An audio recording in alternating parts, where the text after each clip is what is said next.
मेरा नाम पलक जैन है। आज मैं आप सबको एक भजन सुनाना चाहती हूँ। जय बोलो महावीर स्वामी की, घट घट के अंतर्यामी की, जिस जगती का उद्धार किया, जो आया शरण पार किया, जिस पीड़ सुनी हर प्राणी की, जय बोलो महावीर स्वामी की। तो पाप मिटाने आया था, जिस भारत आन जगाया था, उस कृष्ण ज्ञानी की, जय बोलो महावीर स्वामी की। हो लाख बार पर प्रणाम तुम्हें, है वीर प्रभु भगवान तुम्हें। मुनि दर्शन मुक्ति गामी की, जय बोलो महावीर स्वामी की। धन्यवाद।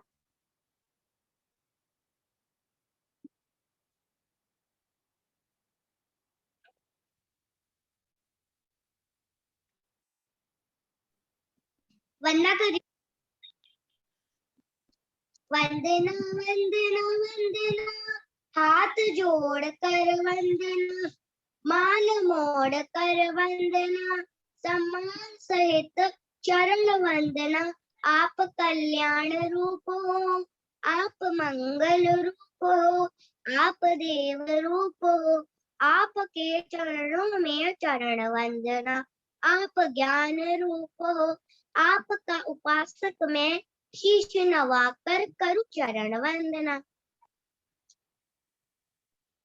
नमो अरिहन्ताणं, नमो सीताणं, नमो आयर्याणं, नमो वचायाणं, नमो लोये सव्यसागुणम्। ऐसो पंच नमोकारो सवे पापनाशिनो, मंगलानंचे सवे सिंह परमं हवै मंगलम। हम पढ़ रहे हैं आत्मसिद्धि शास्त्र, जिसके तहत हम जानेंगे कि ध्यान क्या चीज होती है। तो ये आत्मसिद्धि शास्त्र हमारा चल रहा है, लेकिन ये ध्यान के विषय में बीच में मैं एक चैप्टर ले रही हूँ। ध्यान एक दिव्य साधना, आचार्य श्री शिव मुनि जी द्वारा रचित है ये। तो हम जो है प्रवचन के बाद हम थोड़ी सी देर प्रवचन पढ़ने के बाद हम थोड़ी देर ध्यान करते हैं। तो ध्यान क्या चीज है, ध्यान क्यों करना चाहिए और किस तरह से करना चाहिए। तो थोड़ा सा मैंने सोचा कि इस विषय पे हमें बातचीत करनी चाहिए, ये भी हमें एक चैप्टर लेना चाहिए कि हम क्यों करते हैं ध्यान, क्या कारण है कि और किसको कहते हैं ध्यान। इसमें है साधना का सहज मार्ग ध्यान। ध्यान क्या है? ध्यान अंतर की अनुभूति है। अनुभूति को शब्दों द्वारा पूर्णता समझाना असंभव है। खलील जिब्रान ने कहा, जब मेरा हृदय प्रेम रस से भीगा नहीं था, तब तब तक मैं प्रेम की बड़ी बड़ी परिभाषाएं करता था, किंतु जब मुझे प्रेम की अनुभूति हुई तो सारी परिभाषाएं उस अनुभव को अभिव्यक्त करने में निस्तार पड़ गई, यानी कम पड़ गई। बस ऐसी ही एक अनुभूति है ध्यान। यानी कि ध्यान एक ऐसी अनुभूति है जब वो अनुभव में आ जाती है तो उसको शब्दों में व्यक्त करना है तो असंभव, लेकिन फिर भी यहाँ कोशिश की जा रही है बताने की। जिसे आप स्वयं ध्यानी अनुभवी बनकर की संपूर्णता जान सकते हैं। फिर भी उस अनुभूति को फिर भी उस अनुभूति की किंचित अभिव्यक्ति के रूप को जाने और देखें कि ध्यान क्या है। ध्यान होता है एकाग्रता पूर्वक, किंतु एकाग्रता ही ध्यान नहीं है। एकाग्रता साधन है ध्यान साधने का।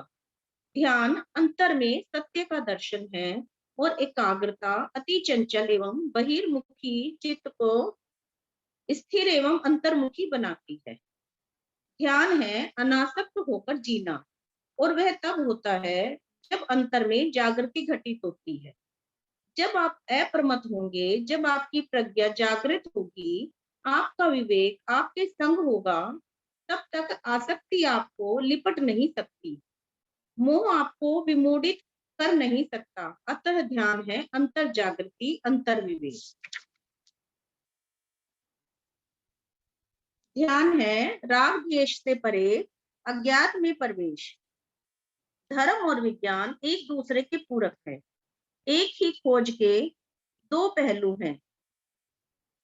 विज्ञान की खोज बहिर्मुखी है, जबकि धर्म की खोज अंतर्मुखी है। जहां विज्ञान अपने से दूर करता है, वहां धर्म अपने समीप लाता है, और इस सामीप्य का नाम ही ध्यान है। ध्यान धर्म का मूल है, धर्म की वास्तविकता है, धर्म का अर्थ है, एवं धर्म का प्राण भी ध्यान है। ध्यान आध्यात्मिक शक्तियों को विकसित करके मोक्ष पाने का अभ्यास है। शुद्ध अवस्था को प्राप्त करना, स्वयं को जान लेना, अंतर के सभी रहस्यों को उद्घाटित कर लेना ध्यान का लक्ष्य है। जब तक मन गतिमान रहेगा, तब तक कर्ता भाव में और कर्ता की भूमिका में रहेगा। उसमें से जो अनुभूति आएगी, उसका भोगता उसको बनना पड़ेगा। उन क्रियाओं से भोग मिला, रस मिला तो राग होगा, और रस नहीं आया तो द्वेष होगा। ये राग द्वेष से गुजरना है। अतः मुक्ताभिलाषी पुरुष के लिए मन को स्थिर करना, ध्यान करना अतीव आवश्यक है। यानी इसमें यही बता रहे हैं कि जब तक मन गतिमान रहेगा, तब तक कर्ता भाव में रहेगा और कर्ता की भूमिका में रहेगा, और से जो अनुभूति आएगी उसको उसको उसके लिए भोक्ता बनना ही पड़ेगा उसका। यानी उस क्रियाओं से जो भोग मिलेगा, रस मिलेगा। अगर रस मिलेगा तो राग होगा, और नहीं मिलेगा तो द्वेष होगा, और राग द्वेष से गुजरना पड़ेगा। लेकिन इनसे मुक्त होने का नाम ही है ध्यान। यानी इनसे जो मुक्त कर दे हमें, उसको हम ध्यान कहेंगे। जैसे जगह जगह आता है भगवान महावीर के उसमें कि उन्होंने कितना ध्यान किया, 12.5 वर्ष तक उन्होंने मौन रहकर ध्यान किया। तो ध्यान क्या है? अपने आप को पाना ही ध्यान है, यानी कि सचेत होकर हर क्रिया को देखना। तो ये भी एक तरह का ध्यान है। आज का युग परिभाषाओं एवं व्याख्याओं का युग है। सामान्यतः लोग सत्य की व्याख्याएं एवं परिभाषाएं करके रह जाते हैं, किंतु उस सत्य को पाया कैसे जाए, सत्य से जिया कैसे जाए, यह नहीं जानते। ध्यान सत्य प्राप्ति का मार्ग है। ध्यान सत्य की उपासना है। ध्यान सत्य में जीने की कला है। ध्यान आत्म संवर है। स्वयं पर नया मैल न चढ़ने देना ही संवर है। ध्यान आत्म निर्जरा है। अंतर में संग्रहित पुराने मैल क्षय कर देने की निर्जरा। उपस्थित उपस्थित परिस्थिति का संतुलित चित्त से सामना करना ही सम्यक आचरण है, और यही ध्यान है। यानी कि जो परिस्थिति हमारे सामने उपस्थित हुई है, उसका संतुलित चित्त से सामना करना ही सम्यक आचरण है, और यही ध्यान है। क्योंकि जो आदमी अति चंचलता में होगा, जो ध्यान नहीं करता, ऊपर ऊपर से वो सुनता रहता है, ऊपर ऊपर की क्रियाएं करता रहता है, तो वो जल्दी ही क्रोधित हो जाता है, जल्दी ही शांत हो जाता है।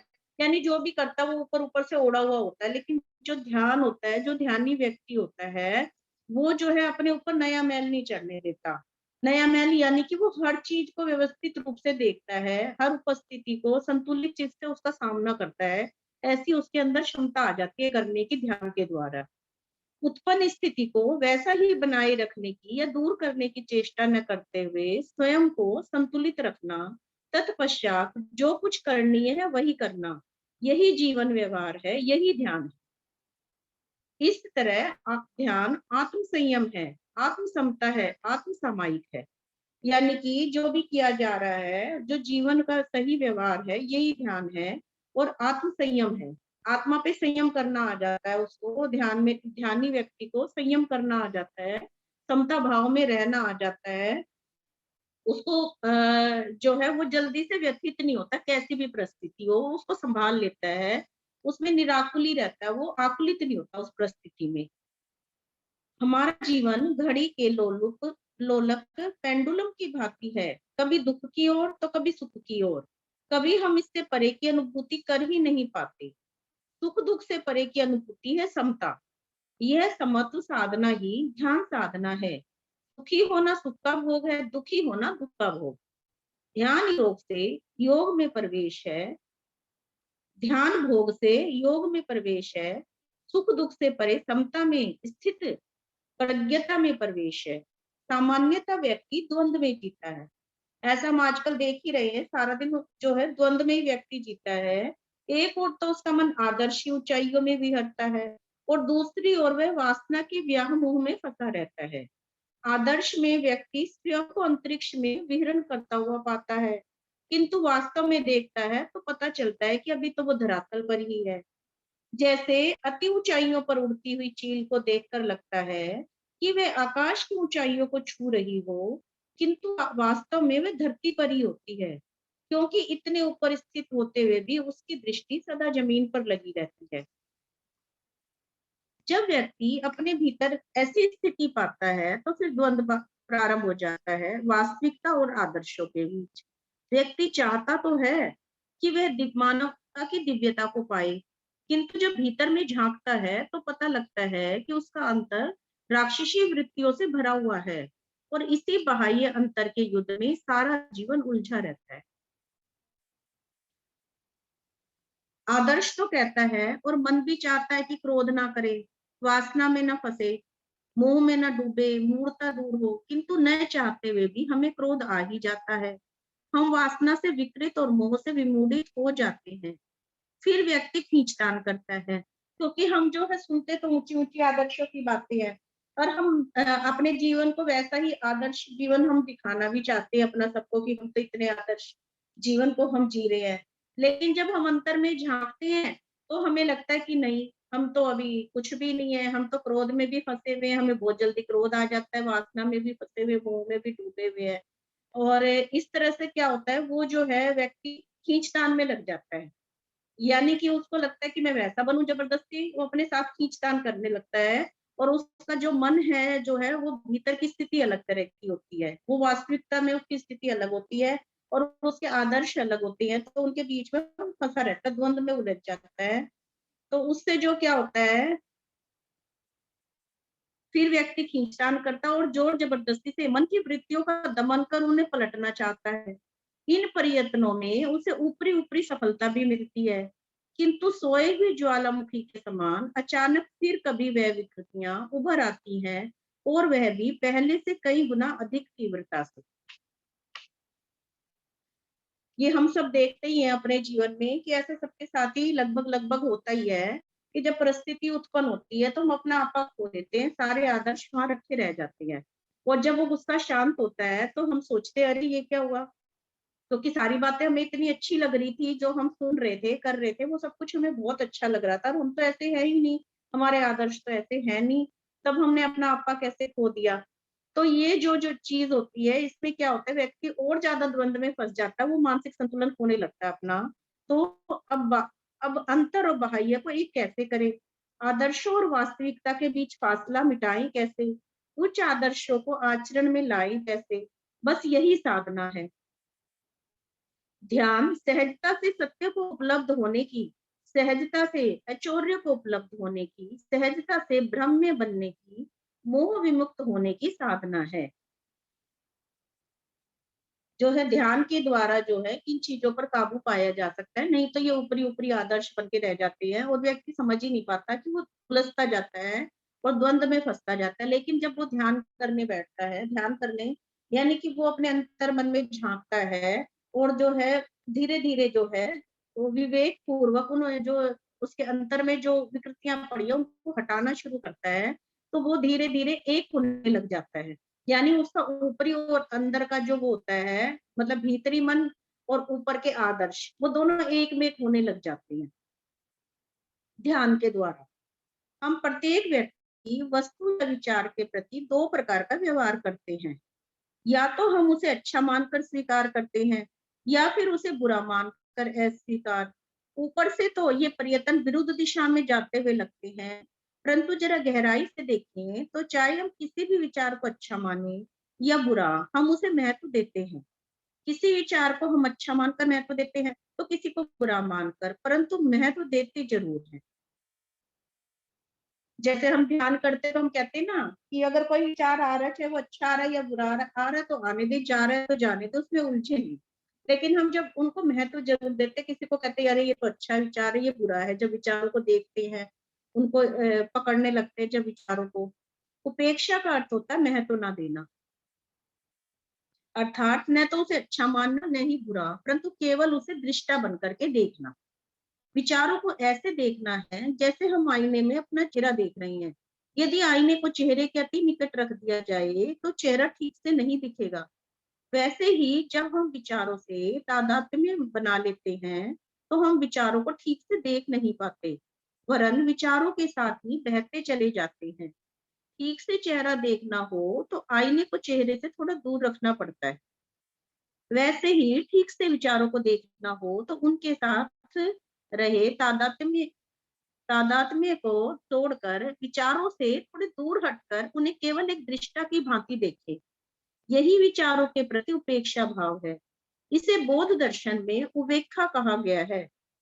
इस तरह उपेक्षा का अर्थ हुआ विचारों को जरा भी महत्व न देना।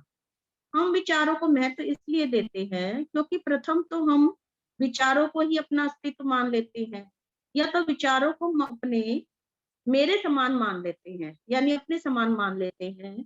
उपेक्षा अर्थात विचारों को मैं या मेरे न मानते हुए विचार मुझसे एकदम ही अलग हैं और मैं केवल एक दृष्टा हूँ, इस भांति देखना, जिसे हम कहते हैं ना ज्ञाता दृष्टा बनकर देखे, ज्ञाता दृष्टा बनकर देखे।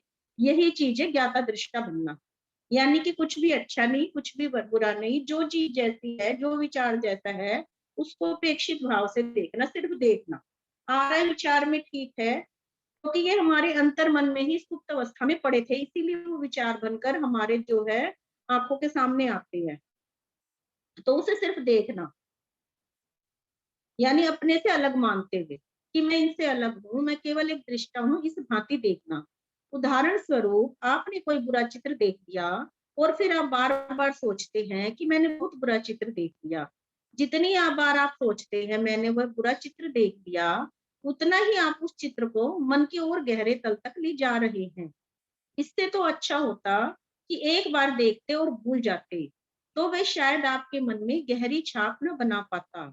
जैसे आईने में प्रतिबिंब आया और चला गया, इसी का नाम है उपेक्षा। अब इसमें बता रहे हैं गुरुदेव कि उपेक्षा का मतलब कोई भी चीज है, कोई भी बात, कोई भी विचार हमारे, ये यहाँ पर चित्र से उदाहरण दिया गया है कि कोई बुरा चित्र देख लिया या फिर हमारे मन में कोई विचार बुरा उठा। अब एक बारी उठ गया और हम उसे भूल जाए तो ठीक है। जैसे बच्चे ने कोई एक बारी गलती कर दी और अगर हम उसको बार बार नहीं दोहराते, अरे इसने तो ऐसा कर दिया, ऐसा कर दिया, ऐसा कर दिया, ऐसा कर करके हम उसके मानस पटल पर उस चीज को अंकित कर देते हैं। वो ये सोचता है मैंने तो बड़ा अच्छा काम किया। लेकिन अगर उस बच्चे को ना छेड़ो ना, तो वो बच्चा उस बात को भूल जाता है उसने की क्या किया था। इसी तरह से अगर हम इन विचारों को साथ ना छेड़छाड़ करें, इनको बार बार दोहराएं नहीं अपने मन में कि अरे मैंने तो बड़ा बुरा सोचा, मैंने तो बड़ा बुरा सोचा, तो इस तरह से वो हम अपने अंतर मन के अंदर उसको जो गहरे तल के अंदर ले जाते हैं उस विचार को, और वो वहां पर जो है इकट्ठा होता जाता है, यानी छाप बना लेता है, अपना प्रतिबिंब छोड़ देता है वो। तो जो है हमें इसमें यही बता रहे कि दर्पण की तरह हो जाना चाहिए कि दर्पण में कोई चित्र आया और चला गया, आया तो कोई बात नहीं, चला गया तो कोई बात नहीं। इसी तरह से जो है ध्यान हमें ऐसी प्रक्रिया सिखाता है करने की। ध्यान क्यों? मानव का परम पुरुषार्थ सच्चे सुख और शांति को प्राप्त करना है। परम शांति द्वंद के मिटने से ही प्राप्त होती है और राग द्वेष रूप कामना के विसर्जन होने पर ही द्वंद मिटते हैं।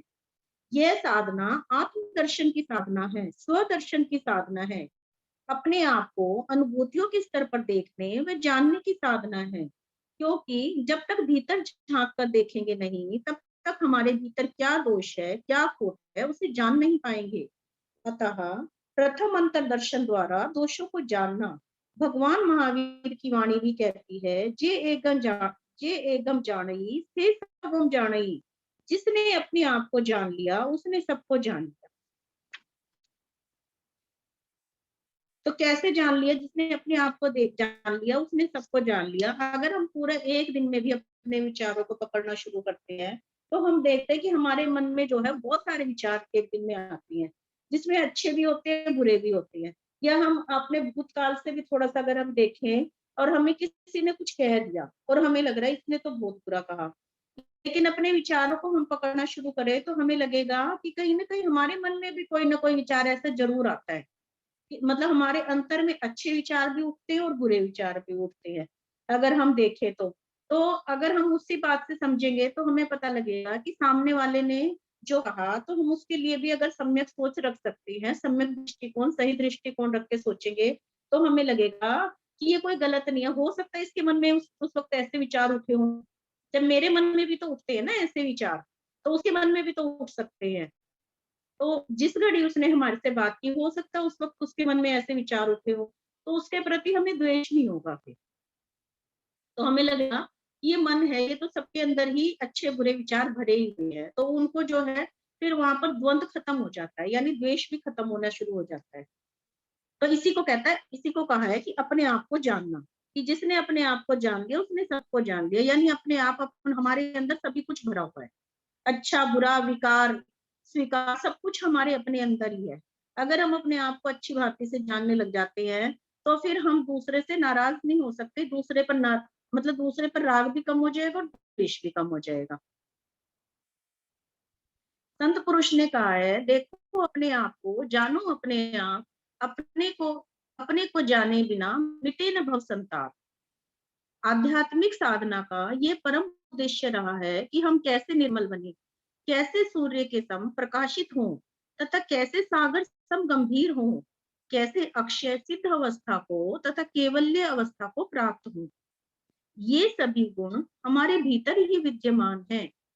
हमारे भीतर भी महावीरत्व, बुद्धत्व, योगत्व समाहित है, किंतु बीज रूप में है, सुषुप्त है, अविकसित है। इन बीजों को विकसित करने की साधना ही ध्यान है, क्योंकि हर बीज के अंदर जो है वृक्ष बनने की शक्ति होती है। मार्केट से हम कोई कुछ चीज खरीद के लाए, उसके अंदर बीज होते हैं और उस हर बीज के अंदर मान लो एक आम की गुठली है, उसके अंदर अनेकों आम जो है उगाने की पूरा वृक्ष बनने की उसके अंदर योग्यता है। लेकिन वो योग्यता तो है, लेकिन उसको जो है पहले उसको सम्यक वो जो सही जो जमीन है उसके अंदर उपजाऊ जमीन के अंदर उसको गाड़ना पड़ेगा, फिर उसको खाद पानी भी देना पड़ेगा और जब जाकर वो समय पाकर वृक्ष बनेगा। जब उसका समय आएगा तभी वो वृक्ष बनेगा और इतने फल देगा। लेकिन उसके अंदर जो योग्यता थी बीज के अंदर आम का पूरा वृक्ष बनने की, इसी तरह से हमारे अंदर भी ये सारे गुण विद्यमान है लेकिन बीज रूप में है। तो वो बीज रूप में है तो उनको जो है हमें सम्यक रूप से अपने भीतर जो है ध्यान के अंदर उतर के अपने दोषों को खत्म करके उस बीज को जो है विकसित करना पड़ेगा। ये जो है आत्मा से परमात्मा बनने की साधना है, यानी यही विकारों से दूर होने की साधना है और ये जो है ध्यान के द्वारा ही प्राप्त हो सकती है। यानी कि अब जब हम अपना स्वयं का ध्यान स्वयं के द्वारा ही करेंगे तो हमें अपने विकारों के ऊपर हम पहले तो हमें अपने विकार पता लगेंगे और जब हमें पता लगेंगे तो हम समझदारी पूर्वक उनको धीरे धीरे खत्म कर पाएंगे। तो इसी तरह से हमारी साधना शुरू होगी। वस्तुतः गंभीरता कभी अभ्यास के द्वारा प्राप्त नहीं हो सकती। जो गंभीर रहने का अभ्यास करते हैं वे वास्तव में मन की चंचलता को दमित करके उस पर गंभीरता को थोपने का प्रयत्न करते हैं। गंभीरता को प्रयत्नों से लाना नहीं प्रत्युत जगाना है, क्योंकि गंभीरता हमारा स्वयं का गुण है। इसमें कह रहे गुरुदेव कि वस्तुतः गंभीरता को ओढ़ना नहीं है, क्योंकि हम ये सोचे कि हमारे मन की चंचलता जो है उसको खत्म करके हम उसको गंभीरता को ओढ़ लें, तो वो हमारे ऊपर हम खुद अपने आप पर थोप रहे हैं। लेकिन उसको थोपना नहीं है, उसको अपने अंदर से जगाना है, क्योंकि गंभीरता हमारा स्वयं का गुण है। बस ऐसा ही अन्य गुणों निर्मलता और अक्षय सुख के संबंध में है।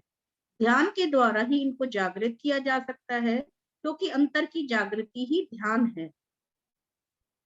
ध्यान से चित्त में सहज मैत्री एवं करुणा जागृत होती है, जो बाहरी व्यवहार में अहिंसा के रूप में प्रकट होती है।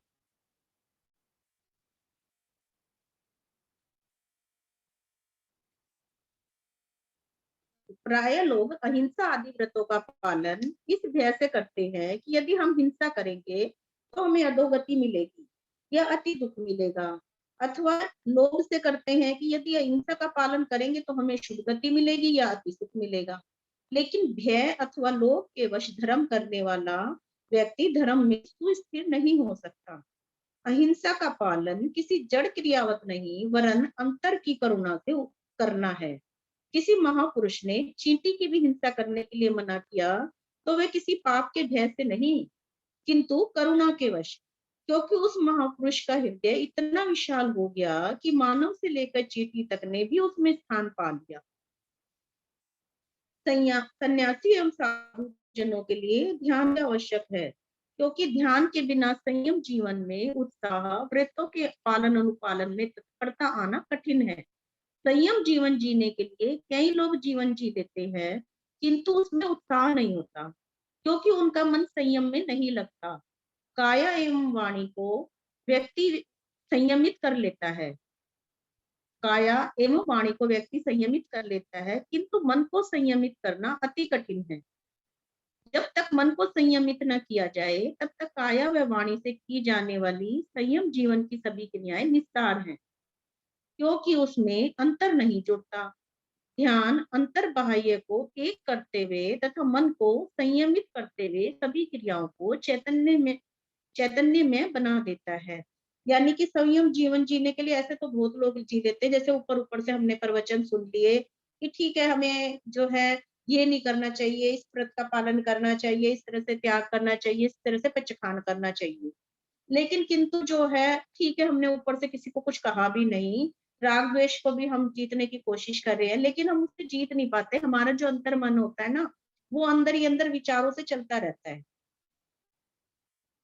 मन के अंदर जो है हम अंदर ही अंदर मन के अंदर बोलते ही रहते हैं।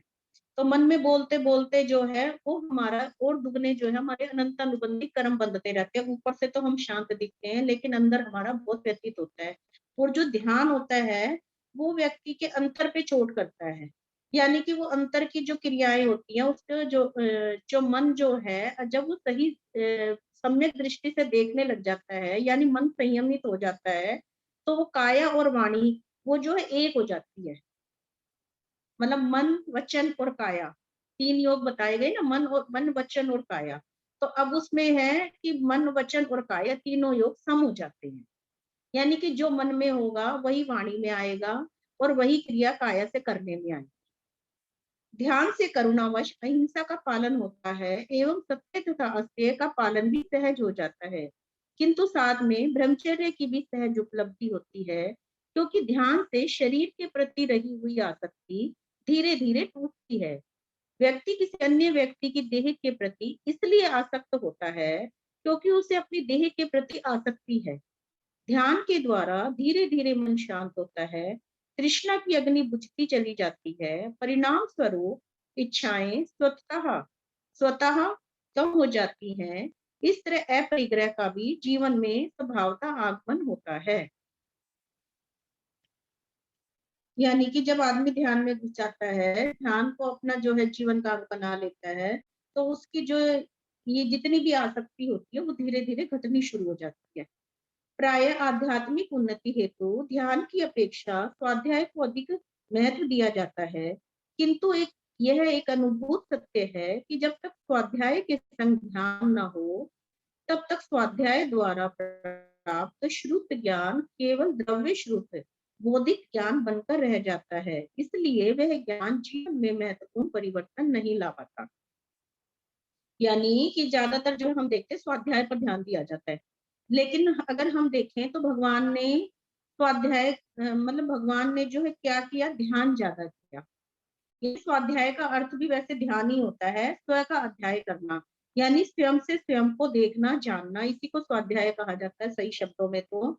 लेकिन हमारे यहाँ स्वाध्याय का अर्थ यानी कि पढ़ने पर ज्यादा ध्यान दिया जाता है, श्रुत ज्ञान पे जो, लेकिन वो खाली बौद्धिक ज्ञान बन के रह जाता है बिना ध्यान के। तो इसलिए जो है वो हमारे जीवन में हम इतनी मेहनत भी करते हैं लेकिन वो जो है महत्वपूर्ण परिवर्तन नहीं ला पाता, वो सक्षम नहीं हो पाता इतना, वो परी ऊपर रह जाता है। ध्यान के द्वारा ही वह द्रव्य श्रुत भाव श्रुत में परिणत होता है, यानी कि ध्यान के द्वारा ही जो वो हमने सुना हुआ होता है वो द्रव्य श्रुत वो भाव श्रुत के रूप में परिणत होता है, यानी अंतर में अच्छी तरह से समा जाता है। यह बौद्धिक ज्ञान अंतर ज्ञान बनता है।